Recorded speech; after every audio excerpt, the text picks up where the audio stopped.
एक छोटा सा गांव था। उस छोटे से गांव में एक रामू नाम का लड़का रहता था। वह बहुत गरीब था और उसके पास कोई स्थायी रोजगार नहीं था। अपने परिवार का पेट पालने के लिए वह दिन रात मेहनत करता था। कभी खेतों में मजदूरी करता तो कभी गांव के बाजार में छोटे मोटे काम करता। रामू का सपना था कि उसकी खुद की एक छोटी सी दुकान हो, जहां से वह अपने परिवार का बेहतर तरीके से ख्याल रख सके। लेकिन पैसे की कमी के कारण वह यह सपना पूरा नहीं कर पा रहा था। एक दिन गांव के सरपंच ने रामू की कठिनाइयों को समझते हुए उसे एक छोटी सी जगह दी, जहां वह अपनी दुकान खोल सके।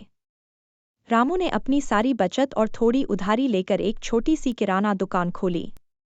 शुरू में दुकान में बहुत कम सामान था, लेकिन रामू की मेहनत और ईमानदारी ने उसे गांव वालों का विश्वास जीतने में मदद की। धीरे धीरे उसकी दुकान में ग्राहकों की संख्या बढ़ने लगी और उसकी आमदनी में सुधार हुआ। एक दिन एक बड़े व्यापारी का गांव में आना हुआ। उसने रामू की दुकान को देखा और उसकी मेहनत और ईमानदारी से प्रभावित हुआ। उसने रामू को सुझाव दिया कि वह अपनी दुकान को और भी बड़ा और बेहतर बनाए।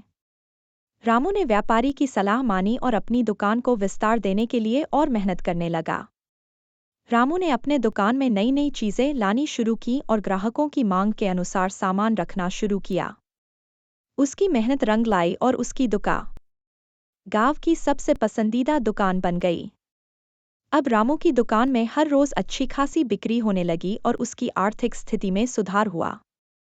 रामू की मेहनत और संघर्ष ने उसे गरीबी से बाहर निकालकर सफलता की ऊंचाइयों तक पहुंचाया। उसने अपने परिवार के लिए एक अच्छा घर बनाया और अपने बच्चों को अच्छी शिक्षा दिलाई। रामू की कहानी गांव के हर व्यक्ति के लिए प्रेरणा बन गई। इस कहानी से हमें यह सीखने को मिलता है कि कड़ी मेहनत, ईमानदारी और संकल्प से हम किसी भी कठिनाई को पार कर सकते हैं। रामू की दुकान उसकी मेहनत और उसकी अदम्य इच्छाशक्ति का प्रतीक बन गई, जिसने उसे गरीबी से निकालकर सफलता दिलाई।